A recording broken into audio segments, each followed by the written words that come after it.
Olá, você acompanha o programa Em Pauta da TV Câmara Municipal de Campinas. Hoje vamos fazer um balanço do mandato com o vereador Gustavo Peta, do PCdoB. Olá, vereador, obrigada pela presença novamente. Olá, Pamela, e um bom dia a todos os telespectadores. Obrigada. Vereador, primeiramente, que balanço você faz do seu mandato? Positivo, negativo, poderia ter feito mais? Qual a sua análise? Olha, Pamela, eu acho que a gente faz um balanço positivo, né, do ano de 2015. Eu retornei aqui à Câmara de Campinas e com a disposição de trabalhar nos temas que eu tenho me dedicado com mais atenção, né, até pelas características do meu mandato, pelas propostas que eu apresentei quando fui candidato a vereador, que são os temas da cultura, do esporte, da educação, dos direitos humanos, que são temas que eu considero que são temas muito relevantes para a cidade de Campinas e que a gente procurou se dedicar para aprovar algumas legislações, para propor algumas ideias para o Poder Executivo. Então, eu faço um balanço positivo. Nós tivemos algumas leis aprovadas, tivemos algumas indicações que foram levadas em conta pelo Poder Executivo, fizemos também o nosso papel como fiscalizador do Poder Executivo, que também é muito importante, que é uma das principais atribuições da Câmara. Então, eu considero que foi um balanço positivo, sem sempre levar em conta que nós precisamos melhorar, avançar, né? Sempre também tendo um balanço crítico para que a gente possa melhorar cada vez mais o papel do nosso mandato aqui nessa casa. E uma das bandeiras do seu mandato é a valorização da cultura, principalmente a regional, né, vereador? Que tipo de vitória, quais foram as vitórias que você teve no seu mandato a favor da cultura? Olha, acho que a principal foi a aprovação de uma lei, que é a Lei Cultura Viva. É a primeira cidade do país a aprovar uma lei com essas características. É inspirado numa lei federal, que, na verdade, coloca o Estado como um fomentador de atividades culturais que já existem na sociedade, né? Nós já tivemos uma época em que o Estado tinha um papel de interventor, né? O Estado tinha a vontade de dizer o que deveria ser apresentado, por exemplo, do ponto de vista artístico nos bairros, nos locais. Ele intervia de maneira, na minha opinião, equivocada na produção cultural e artística da sociedade. Ele tinha um papel meio totalitário. Isso foi muito presente no nosso país. Depois se criou uma ideia de que o Estado deveria abrir mão disso. É o mercado que cuida disso. O Estado não pode se intrometer em manifestações artísticas, culturais. E também é errado, porque isso acaba sufocando as manifestações mais populares, as manifestações que não têm espaço no mercado, que não são financiadas pelos interesses do marketing cultural. Agora, a ideia do Cultura Viva é que o Estado fomentador, ele não se intromete na produção artística, no que deve ser produzido, mas ele tem a responsabilidade de dar apoio, de fomentar, de dar visibilidade, de dar reconhecimento. E é esse um pouco o conceito dessa lei. A partir da lei e de um convênio que foi feito com o Ministério da Cultura, nós teremos no ano que vem um edital que irá aprovar pelo menos 21 projetos de entidades, de movimentos diferentes da cidade, apoiando... Os imateriais, né? Inclusive os imateriais, tanto da cultura material, mas também da imaterial, das manifestações artísticas que precisam ser valorizadas. Então, essa lei eu considero ela muito importante. Nós trabalhamos em torno de outras também. Existe uma expectativa de vir para essa casa um projeto do Poder Executivo para criar o programa Mais Cultura nas escolas de Campinas, que eu também acho muito interessante, porque você amplia a formação cultural das nossas crianças. E você elaborou baseado na sua experiência no Congresso, né, Isso, vereador? Tive a experiência no Congresso. Nós montamos aqui uma comissão especial de estudos, né, no caso do Mais Cultura nas escolas, mas o projeto tem que vir do Executivo. Aqui teria vício de iniciativa. E nós estamos na expectativa que ele venha o quanto antes, para que a gente possa ter uma política de cultural dentro das escolas, levando em conta a realidade de cada escola. Então, ninguém vai afetar a autonomia da escola. A escola que vai dizer com que manifestação artística que ela quer trabalhar, com que, na realidade local, regional, às vezes tem uma determinada cultura que precisa ser preservada. Aí leva em conta a realidade de cada escola. Tá certo. E qual a sua expectativa para o ano que vem? Tem mais projetos além desses ou, na verdade, aguardar o projeto do Executivo mesmo? Eu acho que eu vou trabalhar muito focado, primeiro, em fazer valer a Lei Cultura Viva. E a principal forma de fazer valer é a publicação de um edital público que tem que ser muito transparente para que todos os movimentos culturais, independente da sua origem, tenham oportunidade de apresentar suas propostas. Aí a Secretaria de Cultura vai ter que ter uma comissão julgadora transparente, eficiente, para julgar quais são os melhores projetos diante daquilo que foi colocado no edital e passar a dar apoio a esses projetos. Então, regulamentar e fazer valer a Lei Cultura Viva.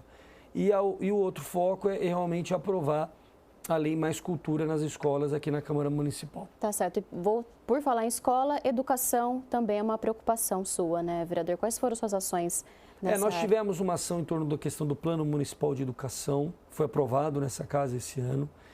É evidente que nós tínhamos algumas expectativas, o próprio movimento educacional fez uma proposta de Plano Municipal de Educação que não foi levada em conta na sua totalidade aqui na Câmara, né? Acabou que algumas propostas não foram contempladas. Por exemplo, vereador, qual... Teve algumas propostas. Por exemplo, uma proposta de ampliação do orçamento para a educação. Hoje são 25%, inclusive é algo constitucional. Havia uma proposta de aumentar isso ao longo dos anos. Havia uma proposta também de ampliação dos cursos de formação, da possibilidade do curso de formação ser feito com exclusividade para os professores. Tinha algumas propostas. Mas o fato é que, apesar de não ter sido tudo aquilo que os professores, os educadores defenderam, nós aprovamos um plano aqui que eu acho que é algo importante. Porque o que é pior de tudo na política pública é ela não ter continuidade, ela não ter meta, não ter estratégia, planejamento. Né? Você tem uma política pública que depende muito do governo. Então, cada governo que entra adota uma determinada visão e modifica tudo aquilo que foi feito anteriormente. Na educação, na saúde, nas áreas estratégicas do Estado, eu sou muito defensor de você ter planejamento e daquele que entra, ele pode, evidentemente, dar um pouco mais de relevo, ou um pouco mais de atenção a uma determinada área por conta do projeto que ele apresentou à cidade, né? Então, o prefeito que tem mais preocupação com a área social, ele vai investir um pouco mais na área social, mas tem que ter parâmetros definidos por muitos anos. E isso que nos coloca muito longe dos outros países. Talvez esses sejam os problemas da educação brasileira, Exatamente. Né? Por exemplo, você vai nos países capitalistas desenvolvidos, apesar de ter alternância de poder, você tem um planejamento definido por muitos anos. E o presidente, ou o governador, ou o prefeito, ele tem alguma margem, mas é uma margem, ele não pode modificar tudo, né? Tem países que planejam para 30, 40 anos. Tem outros países, por exemplo, como a China, lá não tem alternância de poder, então a gente não concorda com isso, a gente acha que o regime tem que ser democrático, tem que ter eleição, mas lá eles planejam para 60, 70 anos. Então isso... É que cada um quer deixar a sua marca, né? Independente de qual vai ser o resultado para a população. Isso nos coloca muita dificuldade. E na educação isso é muito importante. Então o plano, ele ajuda nesse sentido. Eu não acho que ele irá resolver, mas ele é pelo menos um parâmetro que os governantes, os secretários de educação, os prefeitos terão que seguir, porque é uma lei aprovada e sancionada e vale para a nossa cidade. No entanto, o Plano Estadual de Educação gerou muita polêmica e você esteve envolvido, né, a favor dos estudantes, a favor do não fechamento das escolas, que foi o que quase aconteceu aqui no estado de São Paulo e em Campinas também. É verdade, acho que foi um ano que entrou também para a história da educação do nosso estado, porque foi um ano de resistência, né? O governador, o secretário de Educação e o governador apresentaram uma proposta chamada de reorganização que pretendia fechar escolas. Então, só o fato de pretender fechar escolas já coloca a proposta no mérito como uma proposta indefensável, porque apesar de realmente estar ocorrendo uma diminuição do número de alunos, porque as famílias estão tendo menos filhos do que tinham antigamente, isso é bom porque ajuda a organizar melhor o país, mas isso seria uma grande oportunidade para diminuir o número de alunos por sala ou para aproveitar as salas de aula para transformar as salas em laboratórios, em bibliotecas. Tem muitas escolas de Campinas e do estado que não possuem laboratórios adequados, que não possuem bibliotecas. Isso é fundamental para o conteúdo da escola. Então essa era uma oportunidade e continua sendo uma oportunidade única de melhorar de fato a educação pública. E foi feito sem debate, né? E aí o governador pretende, não, vamos continuar com o mesmo padrão das escolas estaduais, né? Com muito aluno na mesma sala, com pouquíssimos espaços de interação diferentes do que a sala de aula e sem debate. Então a resistência ocorreu, muitos alunos chegaram a ocupar as escolas, em Campinas nós tivemos 10 escolas ocupadas e isso realmente a sociedade se colocou a favor dos estudantes. Teve um primeiro momento em que houve uma tentativa de criminalizar os estudantes, são vândalos, mas isso caiu por terra porque os estudantes não depredaram o patrimônio público, pelo contrário, né, deram uma aula de cidadania, chegaram a limpar, reformar. Então, com tudo isso, o governador recuou e o debate vai para 2016. Então, a gente espera que em 2016 o governo do estado se sensibilize e perceba a grande oportunidade que ele tem de melhorar a qualidade nas escolas estaduais, que ainda é muito questionável e tem índices de aprendizado muito abaixo do esperado para um estado que, apesar de viver num país que é um país ainda com muitas dificuldades econômicas, mas o estado de São Paulo é o estado mais rico, então ele deveria estar na dianteira da qualidade da educação no nosso país e não está. Inclusive influenciou outros estados, né? E também até na Itália, os estudantes resistiram e teve muita solidariedade, né? E teve uma coisa muito interessante, eu fui do movimento estudantil, mas de uma outra geração, e hoje com as redes sociais é algo impressionante, porque o que antes demorava um mês para você contar uma experiência de uma escola para outra, hoje é questão de segundos. Então, isso deu uma dinâmica totalmente diferente. Então, esse tipo de solidariedade, por exemplo, internacional, tudo, acho que vem muito dessa comunicação rápida que a juventude tem e no mundo todo, né? Então, o que acontece no Brasil rapidamente chega em outros países e isso acaba gerando solidariedade, apoio mútuo, e é algo muito interessante e realmente teve uma repercussão internacional. Acho que tudo isso fez com que o governador voltasse atrás. Sim, você como foi do movimento estudantil também ficou otimista com o fortalecimento dos atuais movimentos, porque antes estavam um pouco inócuos, né? Não, eu fiquei sim, eu fiquei impressionado também com algo diferente que eu percebi, que foram o apoio dos pais. Eu, quando fazia movimento estudantil, alguns pais apoiavam, mas a maioria dos pais ficavam preocupados.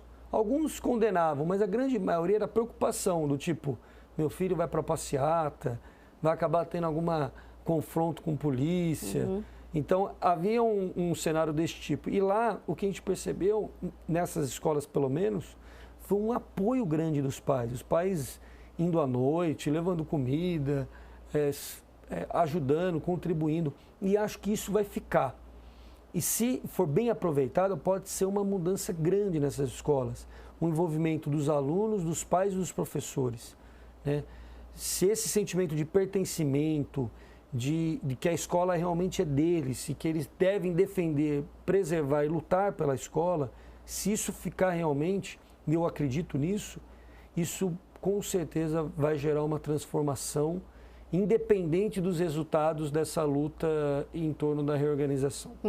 Bom, além da ocupação do Plano Estadual de Educação e do Municipal, você esteve envolvido com as polêmicas que aconteceram aqui na Câmara Municipal, né, vereador? A ideologia de gênero, a crítica à utilização no Enem da citação da Simone de Beauvoir. Na verdade, você também sempre defendeu uma ideia, né, a democracia, um leque de pensamentos, na verdade, não só um lado da história. É verdade. Fala mais pra gente sobre isso. Porque eu acho assim, que a Câmara Municipal, ela precisa estar mais antenada com os desafios da sociedade contemporânea, mais antenada com uma sociedade do século XXI. E às vezes o que me parece é que ela volta à Idade Média, né? Onde havia muita mistura do que é o Estado, do que é a religião. a nossa Constituição é clara, as pessoas têm liberdade de crença religiosa, isso é muito bom. Cada um tem a sua fé, tem o direito de exercer a sua fé. E tem que ser respeitado, todas as religiões. Todas as religiões têm que ser respeitadas. Agora, nós não podemos misturar a crença das pessoas com o Estado, que é laico. E essa é a confusão que veio para essa casa. Então, por exemplo, quando você fala em discussão de gênero nas escolas, ninguém quer fazer nenhum tipo de apologia dentro das escolas. O que a gente quer é que a escola seja um espaço de debate e de combate ao preconceito. Então, por exemplo, um professor, quando vê uma manifestação de bullying de um aluno em relação ao outro, porque é mulher, a questão de gênero, ou porque já tem alguma orientação, ou como a gente costuma falar, um pouco afeminado, algo desse tipo, o professor tem que combater, porque a gente tem que respeitar a pluralidade, a diversidade, né? E a proposta que foi apresentada pretendia proibir qualquer tipo de debate sobre gênero ou orientação sexual dentro das escolas. Então, na nossa visão, era uma proposta inconstitucional e uma proposta problemática no sentido de impedir o combate ao preconceito dentro das escolas. Então, eu me pronunciei e me posicionei contra. Ainda bem que a Câmara acabou não aprovando em segunda votação. Acredito que não há mais clima na casa e nem número de vereadores suficientes para aprovar a proposta, porque ela é qualificada, são 2/3 que precisam aprovar, por isso que ela foi retirada de pauta. E além de outras questões, por exemplo, essa da Simone de Beauvoir. É um problema, porque numa prova de conhecimento, você tem o dever de colocar para os alunos diversos pensadores. Ela foi uma pensadora do século XX que marcou, né, e que ficou, porque ela defendia a igualdade entre homens e mulheres. Você não precisa concordar, mas é importante conhecer todos os lados. Exatamente. Né? Numa prova de conhecimento, você tem que até colocar, por exemplo, o que o Hitler defendia. Eu até tenho simpatia com os pensamentos dela, mas você não precisa concordar. É prova de conhecimento. E o Enem é uma prova de conhecimento. E você querer censurar uma questão porque trata de uma pensadora que você não concorda, isso para mim é algo que nós não podemos aceitar. É um retrocesso. É um retrocesso. Então, infelizmente, essa moção foi aprovada e levou a Câmara de Campinas a um constrangimento nacional, porque todos os intelectuais, todos aqueles que concordam ou não concordam com ela, mas que defendem a democracia e a Constituição, perceberam que a gente aqui naquele momento rasgou a Constituição. Né? Foi uma moção e então a gente se posicionou contra e acho que a gente tem que se preocupar muito com isso, porque você veja, o que a gente aprova aqui nessa casa tem repercussão. Às vezes a gente... mesmo, né? Isso deu para ver o quanto que os olhares estão sobre a Câmara Municipal. Porque às vezes a gente acha, a Câmara de Campinas, ninguém está vendo. Mas quando você aprova algo que tem relevância, ou que está muito errado, ou que está muito certo, isso repercute no Brasil inteiro e até lá fora. Tanto que teve uma colunista do El País que chegou a escrever um artigo impressionada do seguinte, de que Campinas não é uma província, Campinas não é uma cidadezinha do interior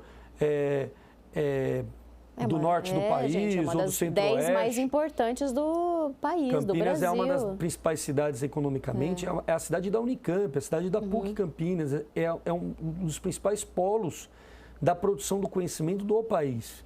Então, aprovar uma proposta como essa aqui choca todo mundo, porque como, né? Como assim? Por isso que a gente tem que evitar que isso ocorra e o meu mandato vai estar sempre nessa luta para que a gente não cometa essas aberrações como infelizmente a gente cometeu nesse caso. Tá certo. Para finalizar, vereador, em relação às indicações, você queria destacar alguma indicação que foi realizada, que você considera vitoriosa do seu mandato esse ano? Acho que algumas. A gente tem acompanhado muito um programa PAC Pavimentação, que é um programa interessante que a Prefeitura adotou com financiamento da Caixa Econômica do Governo Federal, que tem ajudado na pavimentação de alguns bairros em Campinas, entre eles o Eldorado dos Carajás, o Alto do Ipauçurama, vai também pavimentar o Santo Antônio, o Satélite Íris, Osiel, e é algo que muda a vida das pessoas, né? Além disso, também uma indicação nossa é que o prefeito colocou em prática, que foi a pavimentação da Vila Brandina, que é a ocupação mais antiga de Campinas, hoje já está em fase de regularização, e nós conseguimos asfaltar toda a Vila Brandina. Era uma reivindicação antiga da Associação de Moradores e dos moradores como um todo. Então acho que foi algo também muito importante, que traz dignidade, melhores condições de vida, tem um impacto direto na saúde pública, porque Sim. principalmente as crianças e os mais idosos sofrem muito com a falta de pavimentação. Muitas doenças respiratórias que viram depois crônicas na vida da pessoa, vêm exatamente da ausência desse direito que a população deve ter quando mora em áreas urbanas, que é o direito ao asfalto, né? Então acho que essas são as indicações que geraram assim maior impacto na vida das pessoas nesse ano de 2015. Tá certo, vereador. Então, parabéns pelo seu trabalho e que 2016 seja um ano de muito esforço, muitas vitórias e alegrias para você. Tá bom, eu que agradeço, Pamela, e quero aproveitar também para parabenizar todo o trabalho da TV Câmara, que tem proporcionado mais transparência, mais visibilidade e também mais informação aos moradores de Campinas do que acontece aqui na Câmara, né? Porque muitas vezes a gente fica com o lado negativo. Realmente tem coisas que eu não concordo, como, por exemplo, essas polêmicas que a gente acabou de tratar. Mas a Câmara produz muito, a Câmara produz leis interessantes, tem debates importantes e a gente precisa valorizar essa casa, que é a casa do povo de Campinas. Aqui são representantes que foram eleitos pelos campineiros, então ela é legítima, independente de você concordar ou não, ela tem legitimidade. E a TV Câmara tem um papel fundamental em fazer chegar mais rápido e o conhecimento de todos o que a Câmara discute aqui em Campinas. Tá certo. Muito obrigada, vereador, pela presença. E o programa Em Pauta fica por aqui e você pode conferir a entrevista do vereador Gustavo Peta também no YouTube, no canal da TV Câmara Campinas. E acompanhar as demais notícias do Legislativo nas redes sociais, no site da Câmara e, claro, pela programação da TV Câmara Municipal de Campinas. Nós agradecemos a sua audiência e até um próximo programa.